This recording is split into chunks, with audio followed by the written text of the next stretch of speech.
every so often, a future piece of tech comes along and it's genuinely like an insight into the future of gaming. And if this is, it's the coolest thing I've ever used.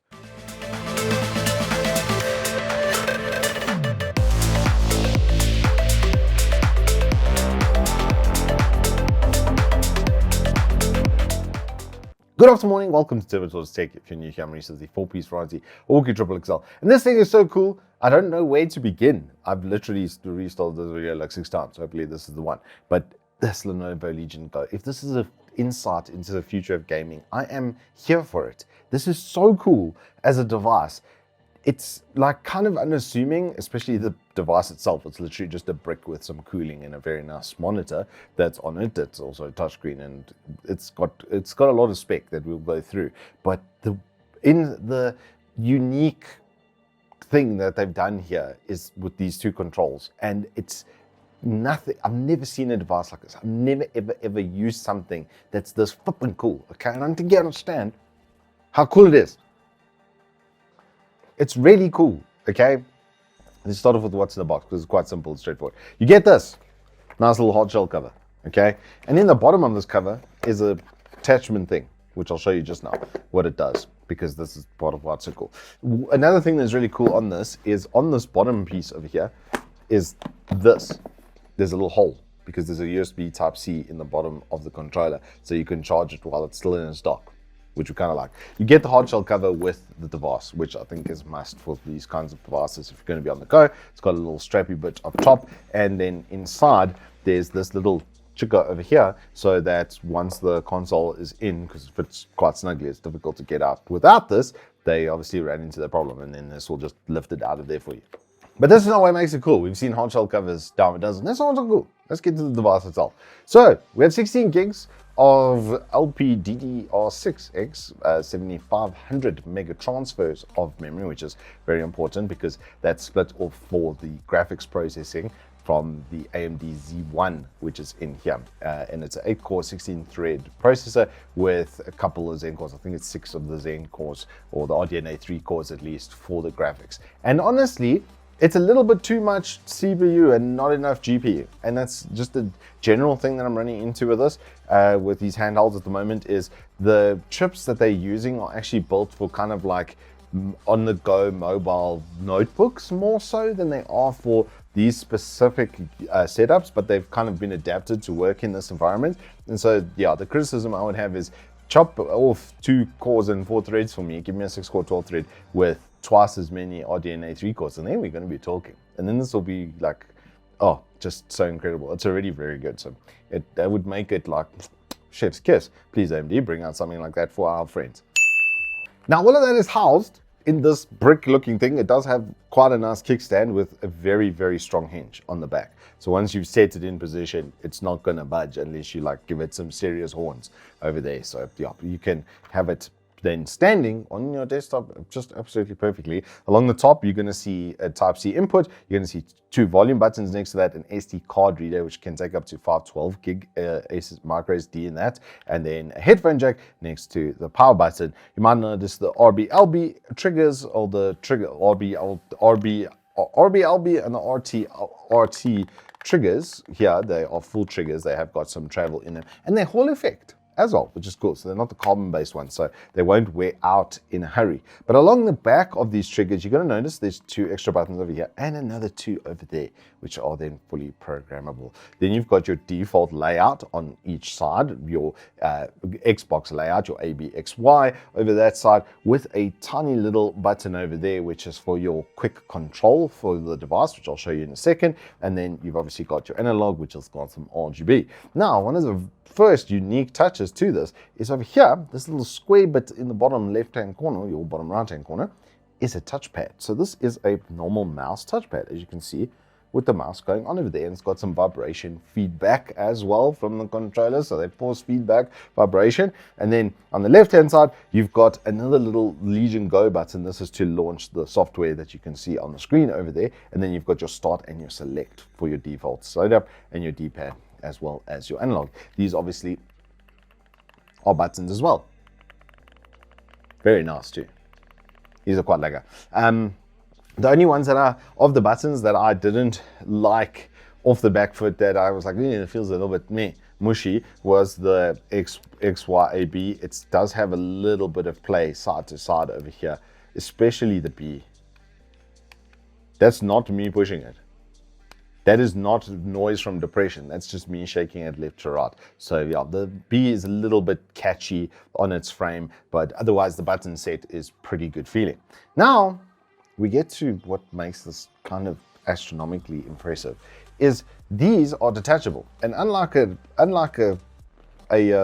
switch, here we go, the other one that does this thing, when I held the switch, it would bend quite a bit with the controllers. These have zero flex, zero. Much better design overall that they've employed with this. Quick detach like that with this little button that's on the bottom over here. Now, as I hold this, you might notice there is something there on the bottom. That's right, this thing becomes an FPS mouse. I'm not even kidding. And it has a joystick type control to it.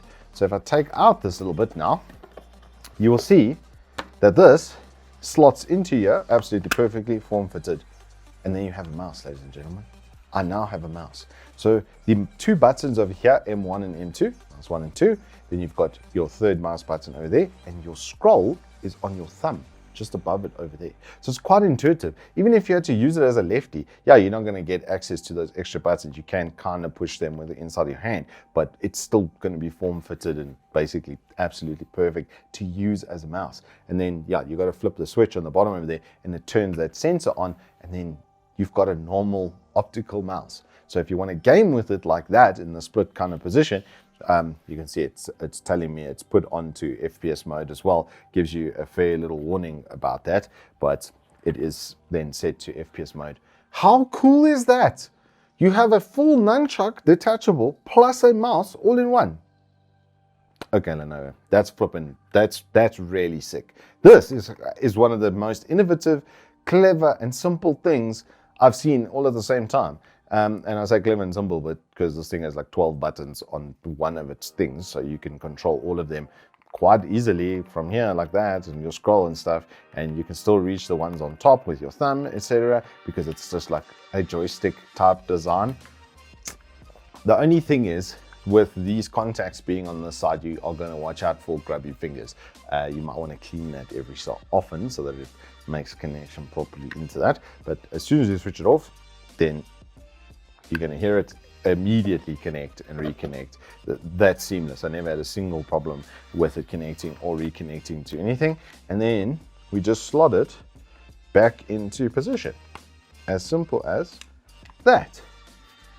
And there we go. We're now completely back in standard tablet mode. Can you dig it?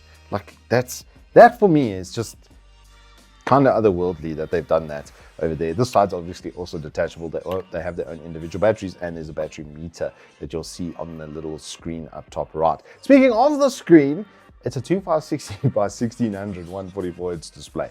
Kind of ambitious on resolution for this GPU. Yeah, you're only going to get like 40 FPS at best on this kind of race. You're going to be playing most of the time, I'd say, at 1920 by 1200 or 1080p, which still looks incredible on this. The only thing is sometimes the texts do get a little bit fuzzy on 1080p. So you're going to kind of want to keep it to 1920 by 1200, but in that instance, there's no performance problems, honestly, at that resolution. 144 Hz as well can be detuned to 60. So as I was saying, there's a Legion Go software which has all of the connected stuff that you want to see, including GOG. They actually have GOG. Yeah, I'll take that. I told you that someone was going to be smart and put GOG on there. But you've got Xbox, you've got Epic, you've got Ubisoft Connect, Steam, Giant Software, no idea what that even is, and Social Club over there. Then if you go into your library, you can see all of your games and such, and you can just add them kind of per platform very easily. There's a built-in store as well,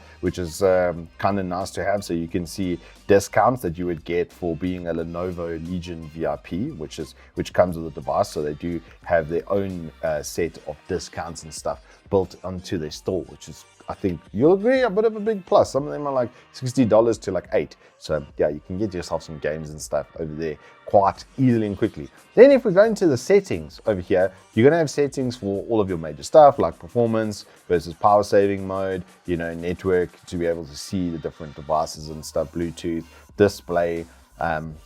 You've got your audio output controller over there. You've got your controller mapping as well, so you can change the different types and vibrations and stuff. But all of these settings are on this top right button over here, which then pops out the side menu, which then has your battery meter for your controllers, as well as the device itself up top, and then all of the little settings that you might need, from performance stuff to your general settings for your Bluetooth, your Wi-Fi, your resolution, which you can set over there as well. Quite a nice frame rate monitor in this as well, especially on the, I would say the normal mode is quite nice. The all mode is a little bit, I don't really need to see the RPM of the fan, if I'm being honest, as long as it's doing its job.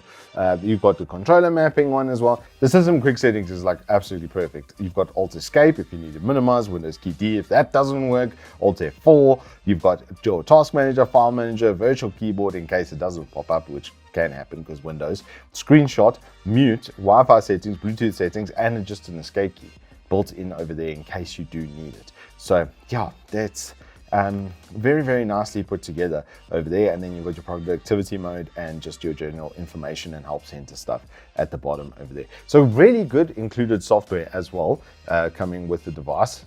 General performance, if we look at time span, it's, if you run it in the balance mode, you're going to chop off about 30% of your total performance headroom. But if you do a custom power mode in Windows, because for some reason it's Windows has a problem when it's locked it in a balance mode. If you just create another power mode, then it will give you normal full power settings and you'll actually be able to use the Lenovo settings. I don't know why that happened. Unfortunately, I didn't get to have out-of-box experience with this device, so I'm not quite sure what happened over there, but I can tell you if it does happen to you, that's an easy and quick fix. So what is it like to play games on this device? It's flippin' amazing. We sat and played Tekken 7 for 2.5 hours. It was absolutely incredible.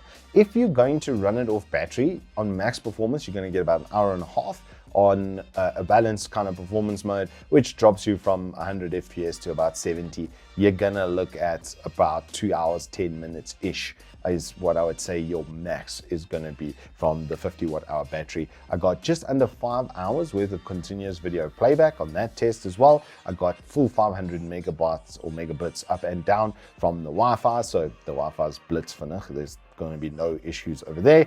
The cooling as well, I just didn't have an issue. I was looking at the monitor and the thing basically never peaked over 70 degrees. I think the highest I ever saw was 68, which was playing F1 at like max settings for this device, getting 100 FPS on 2560 by 1600. So yeah, it won't really cause a lot of temperature, and even maxing the fans out, I didn't notice a massive bump in performance. For Cyberpunk, we got also mid-40s for frame rate and such. So you're gonna get between, say, 40 and 100 FPS, depending on how well they've implemented FSR, because a lot of this performance is going to be locked behind FSR 2.1. Either or is gonna give you the kind of performance that I'm showing you over here. But a game like Tekken has absolutely no scaling technology. That's Unreal 4 engine stuff. So basically PS4, if you're thinking in that line. So anything that's been developed, co-developed for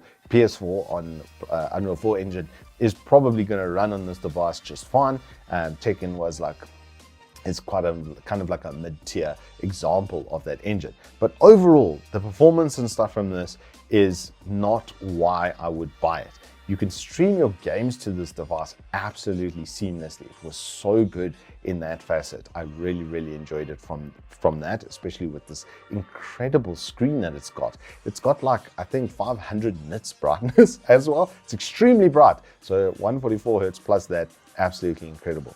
What would I change on this device? Is it perfect? Like I say, I would want more GPU and less CPU with the next rendition of this for sure. And I would also like them to light up a couple of more zones, namely the power on the top over here. The volume buttons, if you could light those up, because there's no tactile way to tell which is up and which is down. So if you could just make it see-through with a little LED there, that would be great. And then honestly, the XA and, well, the AB and the XY on the top over here, the full pad D-pad on the side, that does need some lighting so that I can see where it is. Once you're there, you've got all the tactile feedback you need ready to use the device. But look at it, it's got a fucking kickstand built into it. Then you remove the two controllers and you've got a proper on-the-go gaming device that you can charge inside of its dock. The dock, the only thing about this cover is there's nowhere for you to put the adapter, albeit it is quite small, so it'll fit in a backpack along with this pretty easily. The hard shell cover quality is exceptional. The general build quality is pretty exceptional from this as well. It is quite unassuming. I mean, if I just give you another look at the back, it's a brick. If I take off these two, let me just remove these two quickly, and you'll just see that it's literally just a brick with a screen. So I'll take that one off. There we go. That one off there. And it's part of my fingerprints and stuff. The surface is not great for keeping those off, but it's a brick. It's a little computer brick screen type vibe that happens to have removable controllers. And now I can sit and play like this. So I don't have to sit and hold the device, which is gonna obviously help with fatigue. But if you're sitting with it on your lap and stuff, I've got to say the weight distribution is also pretty good. There's not a lot to change physically. I just want a CPU change, which is obviously they're limited by what the manufacturer is gonna have in stock, as it were. And the control system is delightful. It's that quick to put it all back together and stuff. Like, this is really cool. This is really, really cool.